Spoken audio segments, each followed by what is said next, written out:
Good evening दोस्तों, आप सभी के लिए। और दोस्तों मुझे उम्मीद है आपकी पढ़ाई जो है दोस्तों अच्छी चल रही होगी, बेहतर चल रही होगी, बेस्ट चल रही होगी। और आपको पता है दोस्तों, ये हमारी तांडव सीरीज चल रही है जिसमें रेगुलर आपके लिए दोस्तों क्लासें उपलब्ध कराई जाती हैं। और ये जितनी भी क्लासें आपकी जो होती हैं वो होती हैं दोस्तों जो कि आपके प्रीवियस ईयर एग्ज़ाम हुए हैं। जैसे ग्रुप डी हुआ, ALP, टेक्नीशियन, JEE से रिलेटेड सारे पेपर जो शिफ्ट वाइज आपके हुए हैं वो सारे पेपर आपके कराए जा रहे हैं इस सीरीज़ में। जिसमें जो आपके क्वेश्चन होते हैं वो होते हैं दोस्तों GK एंड GS से रिलेटेड। तो आपके दोस्तों आने वाले एग्ज़ाम के लिए बहुत ही इंपॉर्टेंट सीरीज़ है और उन्हीं एग्ज़ामों के कारण दोस्तों मैंने ये चलाई है ताकि जो आपकी प्रिपरेशन है वो अच्छी रहे, अच्छी होती रहे। ठीक है, आपका जो है दोस्तों आपको पता चलेगी किस प्रकार का पैटर्न जो है पूछा जाता है, क्या क्या चीज़ें पूछी जाती हैं। तो अभी तक जो स्टूडेंट इस सीरीज़ से नहीं जुड़े हैं उनसे मेरा रिक्वेस्ट है दोस्तों कि हमारे चैनल प्योर साइंस लैब को सब्सक्राइब करके साथ में ऑल वाला बेल आइकन दबा करके हमारी इस सीरीज़ से जुड़ें। बहुत इंपॉर्टेंट सीरीज़ है। ठीक है दोस्तों, और इसके बाद एक इम्पॉर्टेंट चीज़ दोस्तों कि सेक्शन कंट्रोल की वैकेंसियाँ जो हैं दोस्तों रेलवे बोर्ड की तरफ से जो है जारी कर दी गई हैं। तो जिन स्टूडेंटों को अभी नहीं पता है कि सेक्शन कंट्रोल की पोस्ट क्या है, क्या उसकी क्वालिफ़िकेशन है और क्या उसकी एज है, क्या उसका सिलेबस है, ठीक है, तो मैंने पीछे वीडियो बनाई हुई है, आप वहाँ जाकर वो सारी चीज़ें देख सकते हैं। और आपको ये पता है दोस्तों ALP CBAT re exam date जो है जारी कर दी गई है। उसमें भी दोस्तों मैंने सारी एक वीडियो बनाई हुई है जिसमें आपको पता चलेगा कि विजन सर्टिफिकेट क्या है, क्या आपको बनवाना पड़ेगा या नहीं बनवाना पड़ेगा, किसको बनवाना पड़ेगा, किस सेंटर पर विजन सर्टिफिकेट ले जाना है और किस सेंटर पर विजन सर्टिफिकेट नहीं ले जाना है, क्या डेट है, वो सारी चीज़ें वहाँ पर मैंने बताई हुई हैं। तो आप उस वीडियो को भी देखें। ठीक है दोस्तों, तो चलिए दोस्तों अब चलते हैं हम दोस्तों अपनी सीरीज़ की तरफ, जिसमें दोस्तों आज का हमारा पेपर है टेक्नीशियन ग्रेड 3 का और 24/12/2024 का है, फर्स्ट शिफ्ट का आपका। ठीक है दोस्तों, तो चलिए दोस्तों वीडियो को बिना किसी देरी के हम शुरू करते हैं, जिसमें पहला प्रश्न है ये रहा दोस्तों। तो देखिए दोस्तों फर्स्ट प्रश्न जो है ये आपसे पूछा गया था साइंस का, ये रहा कि क्रम से मिश्रण का बनना एक डैश परिवर्तन है जबकि यौगिक का बनना एक डैश परिवर्तन है। ये प्रश्न आपसे पूछा गया था। ठीक है दोस्तों, ये आपको बताना है। तो देखिए दोस्तों ये तो सभी को पता है कि मिश्रण बनना एक भौतिक है और यौगिक बनना एक रासायनिक है। लेकिन दोस्तों इसके बारे में कुछ चीज़ें आपको पता होनी चाहिए। जैसे मिश्रण है, मिश्रण किसे कहते हैं और यौगिक किसे कहते हैं। तो देखिए दोस्तों मिश्रण में क्या होता है, मिश्रण में हम कुछ चीज़ें जो होती हैं, जो चीज़ें मिलाई जाती हैं, जो धातुएं मिलाई जाती हैं, उन धातुओं को हम पहचान सकते हैं कि ये किस प्रकार की धातु है, ये किस प्रकार की धातु है, और उन्हें अलग भी किया जा सकता है। तो ये होता है मिश्रण। अब रहा दोस्तों, और मिश्रण में क्या है दोस्तों, उनके गुण जो होते हैं वो चेंज नहीं होते, ये चीज़ भी आपको याद रखनी है। अब बचा आपके पास दोस्तों यौगिक। यौगिक में क्या होता है दोस्तों, जिन चीज़ों का मिश्रण होता है उन्हें हम पहचान नहीं सकते और उनके गुण में भी परिवर्तन आ जाता है, तो उसे कहते हैं यौगिक। और भौतिक परिवर्तन आपको पता है दोस्तों, उनके गुणों में चेंज नहीं होता, लेकिन रासायनिक परिवर्तन में गुणों का चेंज होता है। तो आपको याद रखना है दोस्तों, मिश्रण एक भौतिक परिवर्तन है, यौगिक जो है एक दोस्तों रासायनिक परिवर्तन है। तो ऑप्शन नंबर 3 आपका सही आंसर होगा। अगला प्रश्न है दोस्तों, और यहाँ आपसे पूछा गया था, ये रहा कि पौधे के निम्नलिखित में से किस भाग का उपयोग कायिक प्रवर्धन में किया जाता है। कायिक प्रवर्धन जिसमें क्या है दोस्तों, एक नया जो है पौधा कंप्लीट किया जाता है। कायिक प्रवर्धन का मतलब है दोस्तों, जैसे कि आपके पास कोई तना है, कोई पौधा है, दो पौधे हैं, एक तो ये पौधा है, एक ये पौधा है। अब हुआ क्या दोस्तों, मान लीजिए इस पौधे को हमने यहाँ से काटा और ये उठाकर दोस्तों एक हमने यहाँ पर थोड़ा सा छोटा सा कट लगाया इस प्रकार से। ये पूरा पौधा है, जैसे कि 1 मिनट दोस्तों, ये आपका पौधा है पूरा, ठीक है, ये है, यहाँ पर हमने छोटा सा ये कट लगाया। अब हमने क्या किया दोस्तों, ये पौधा यहाँ से उठाया काट कर और यहाँ पर हमने लगा दिया।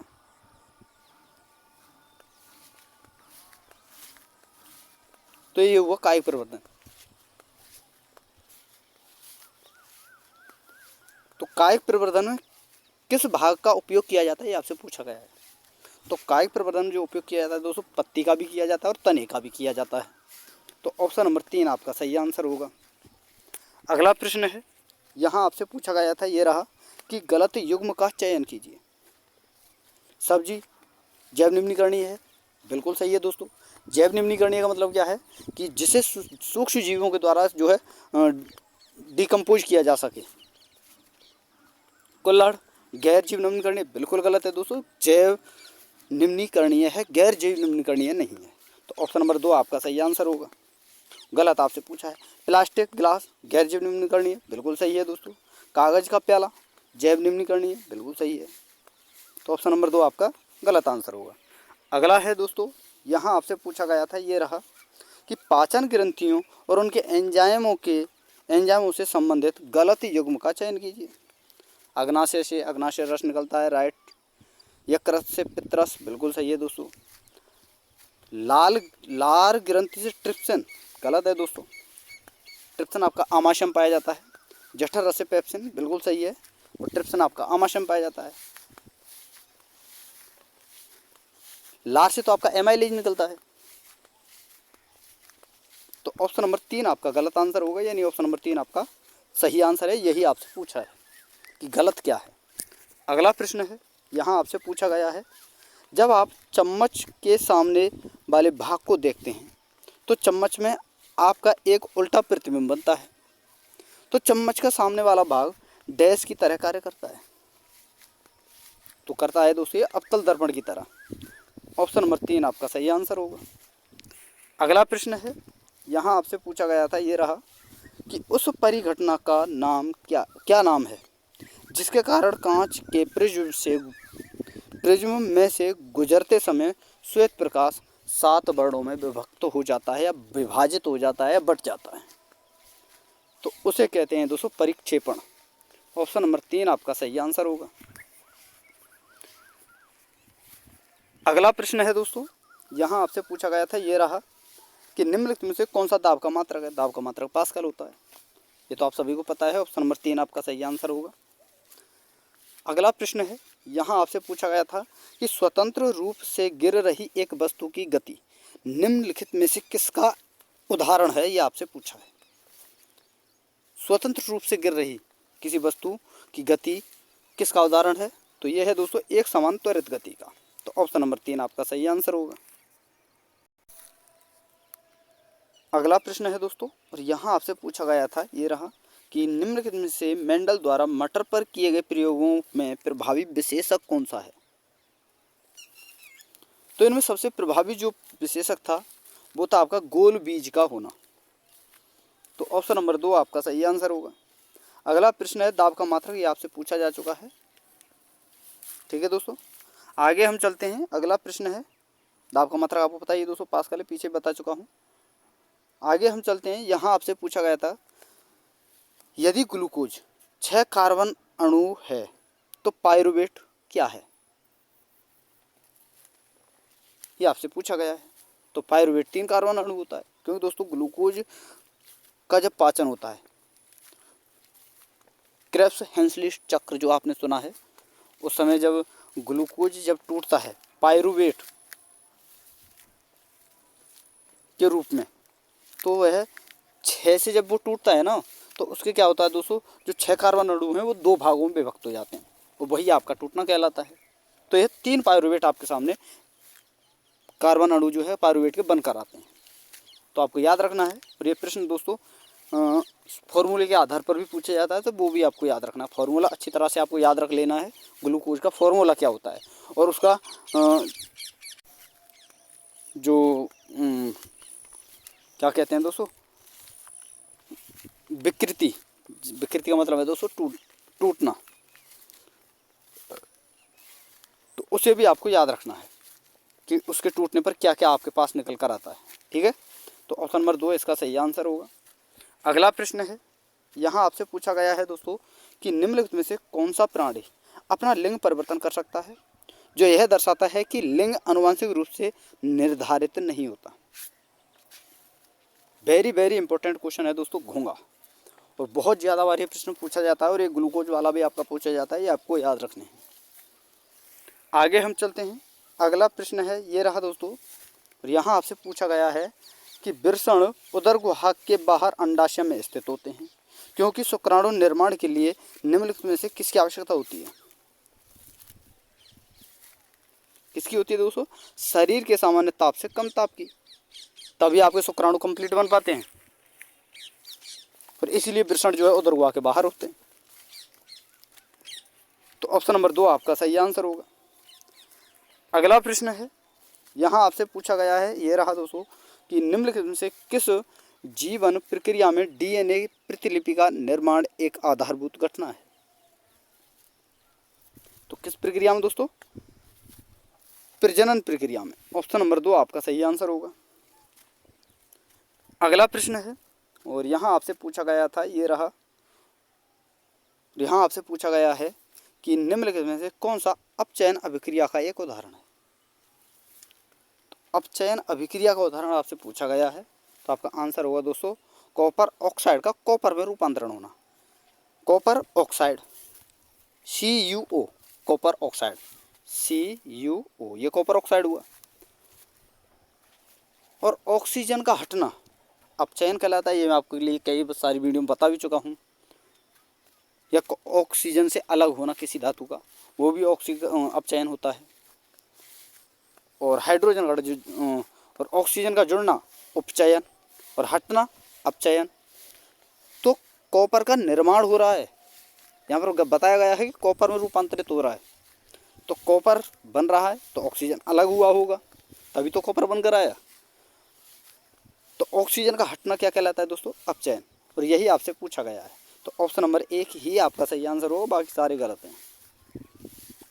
कॉपर का कॉपर ऑक्साइड में बिल्कुल गलत है, कार्बन का कार्बन डाइऑक्साइड बिल्कुल गलत, ऑक्सीजन जुड़ रहा है।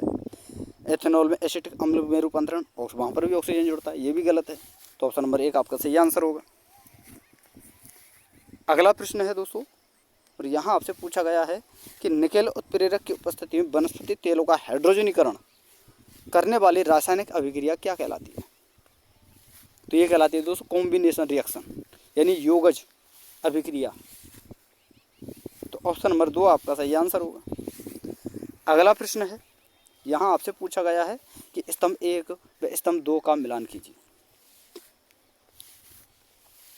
जैसे यहाँ पर स्तंभ 1 है, अपरा का क्या कार्य है, डिंब वाहिनी का क्या कार्य है, गर्भाशय का क्या कार्य है, ये आपसे पूछा गया है।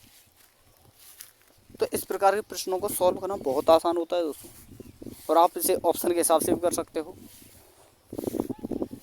जब भी आप इस प्रकार के क्वेश्चनों को सॉल्व करें तो आपको सबसे पहले देखना है जो आपसे आता हो पहले उसे करें।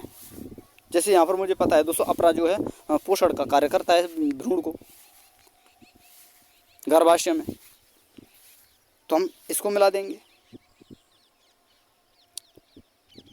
और आपको ये भी पता है कि डिंब वाहिनी जो होती है, जैसे कि ये आपका मादा भाग है, ठीक है दोस्तों,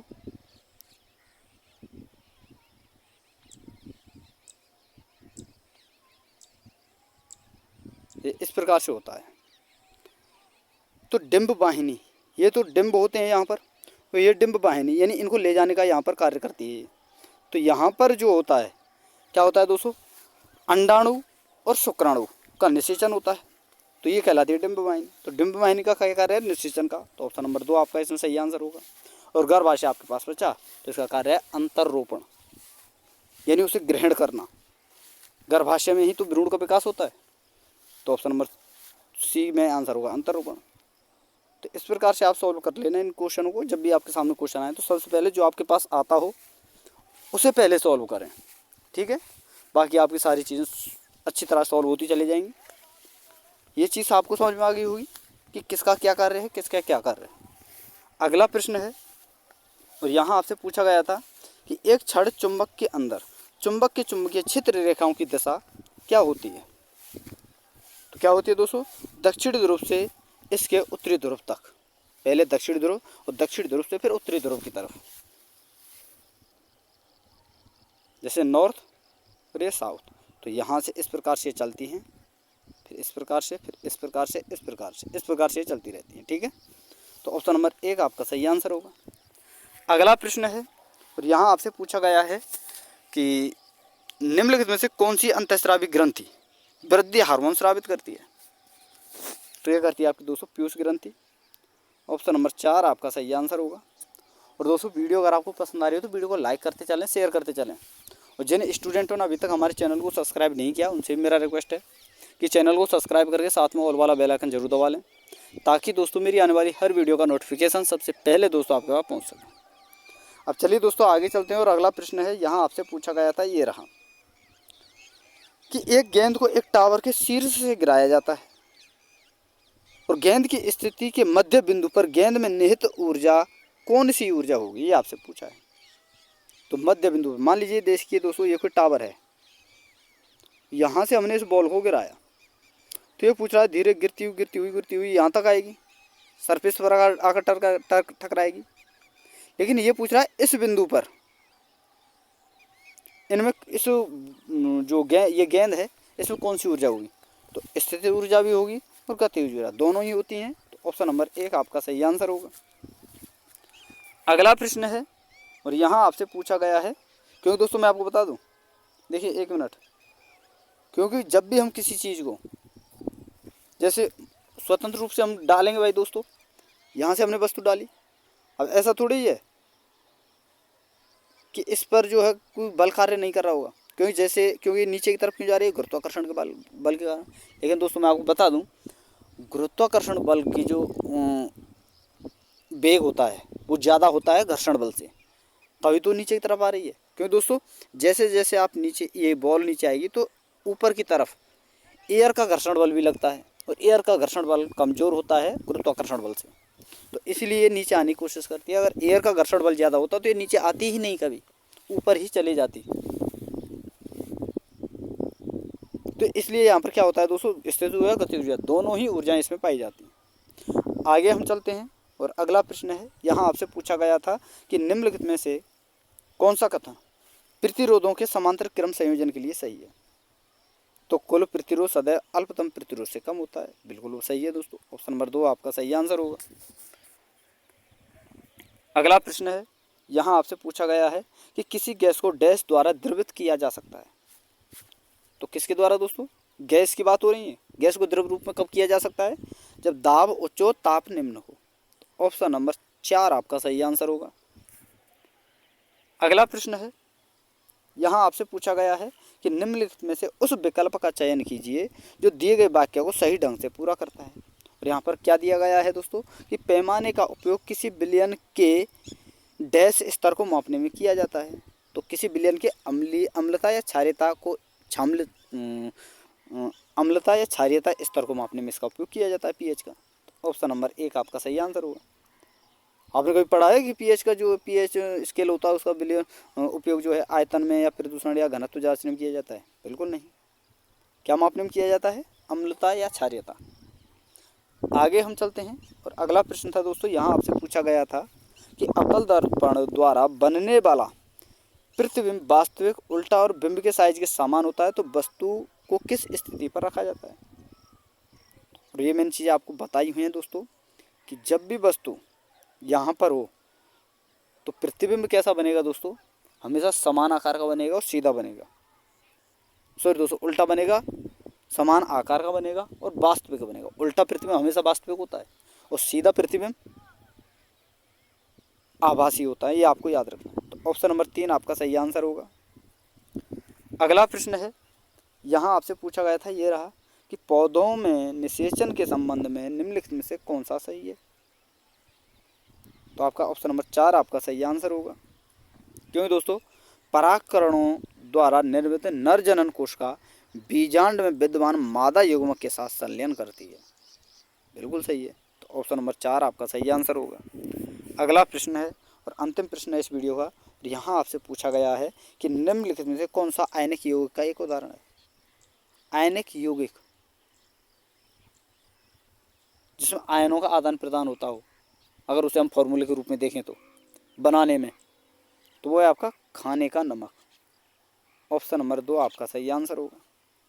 तो दोस्तों ये आपकी आज की वीडियो थी जिसमें मैंने दोस्तों आपको बताया आरआरबी टेक्नीशियन ग्रेड 3 का 12/24/2024 का दोस्तों फर्स्ट शिफ्ट का आपका पेपर था और सारे प्रश्न मैंने आपके लिए बता दिए हैं। तो दोस्तों वीडियो अगर आपको अच्छी लगी हो तो वीडियो को लाइक कर देना है, शेयर कर देना है और जो स्टूडेंट